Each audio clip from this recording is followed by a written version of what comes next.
Chiswick House and its grounds have been the scene of many grand parties over several centuries. Built in the 1720s by Lord Burlington, since the late 18th century, its reputation has always been more that of a party venue than of a home. Esme Whittaker, from English Heritage, is the curator.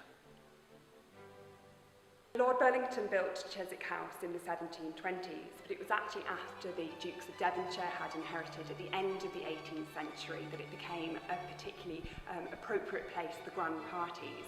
And it was a lady called Georgiana, who was the wife of the 5th Duke of Devonshire, who held those grand parties in the grounds here. They had several houses, of course, but she thought that Chiswick House was the best place to give her parties. She did. So they had houses both across the country and also in central London. But what Chiswick offered was really a place away from the hustle and bustle, beautiful grounds in which to hold these events. And they spent quite a lot of money expanding the house and redecorating in order to use it for those purposes. This tradition was very much carried on by her son, so the 6th Duke of Devonshire, who was known as Bachelor Duke, and he made a lot of use of Chiswick, particularly in the 1840s, to have parties here. And we know quite a lot about those parties and those events, and we know that Queen Victoria actually came to some of those parties in the early 1840s. She talks in her diary about there are a number of beautiful cedar trees and an avenue of lilacs going up to the house with bouquets of live trees. Everything the Duke arranges is in such good taste, she says. The place is quite Italian living. She was very impressed, wasn't she? Yes, she clearly is. The 6th Duke of Devonshire went to great efforts in order to arrange these parties. A particular event, which is perhaps one of the most lavish ones that was held here at Chiswick, was for the Emperor Nicholas I of Russia. It was held in 1844, and for that occasion he specially decorated the summer parlour, which is part on the ground floor here at Chiswick House, and he equipped it almost like an imperial pavilion. So he did a tent within the room. He even moved a fireplace in order to create an entrance for the emperor to arrive by.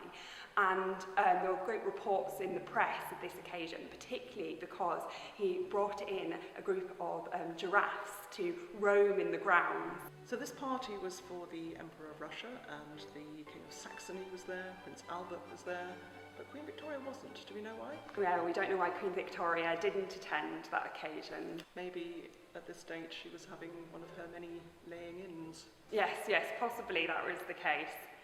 And it says in her diary of May 1842 that the Duke gave her a dog.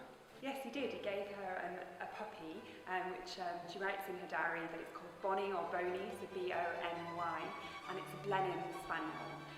And the 6th Duke of Devonshire was a great fan of dogs, so it's a very appropriate gift. I hope for its sake it was Bonnie rather than Boney. Yes. And then she came here much later in her life because her son took over the tenancy here. So he leased it from the 7th Duke of Devonshire from 1869 until 1877. She came here by train from Windsor with a detachment of the 1st Life Guards. Yes, so the Queen Victoria did make some appearances at her son's parties, and she would travel by a specially laid-on train from Windsor to Chiswick Station, which must have been quite a sight, I think, for the local residents when she was arriving. She didn't find them quite so entertaining this time round, because she says in a letter that I myself think them dreadful and very fatiguing bores, these breakfasts. Unfortunately, by this stage in Queen Victoria's life, I think she's got a little world weary and tired of doing these kind of events. She comments on the fact that there's lots of standing around and waiting, and that there are new people everywhere to greet. But she's very much doing her duty and her part. And of course, by this stage, Prince Albert had died, so she was tired of life. Yes, absolutely. The Prince of Wales had a grand garden party here in 1875, and the Queen came to that.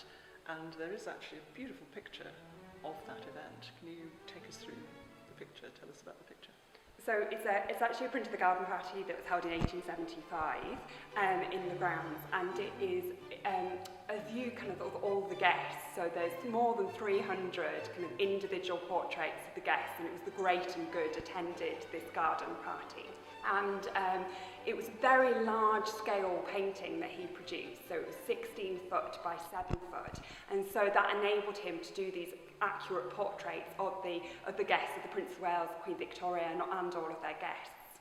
And prints were produced of this painting by a company called the Autotype Company, who were a publisher and printers who specialised in producing photomechanical prints after paintings. Now, unfortunately, the painting was displayed at their premises and a fire broke out, so the original large-scale painting has been lost, but luckily the prints still survive, and that's what we have an example of here in the collections at Chiswick House.